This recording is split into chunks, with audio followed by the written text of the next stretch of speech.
আসসালামু আলাইকুম রহমতুল্লাহি ওয়া বারাকাতুহু। আসলে আমরা যখন ছোট ছিলাম তখন আমরা এরকমই যে ব্লগ বসাইতাম হাতের মধ্যে, মেলাতে আসতাম ব্লগ বসাইতাম। এখানে এই যে ছোট ভাই ব্রাদাররা, ছোট বাচ্চারা এই যে হাতের মধ্যে ব্লগ বসাইতে, চাচা ব্লগ বসাই দিতেছে।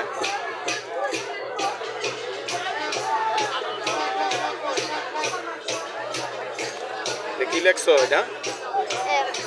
এম কার নাম? তোমার নাম? সুন্দর। একটা ব্লগ কত কত করে একটা? একটা 5 টাকা, আর ওই যেগুলো ফুলমূল এগুলো হলো 10 টাকা। না তো চলেনি এই ব্লগ টলক বসায়, এই খালি শুধু মেলা মোলাতেই বরণ।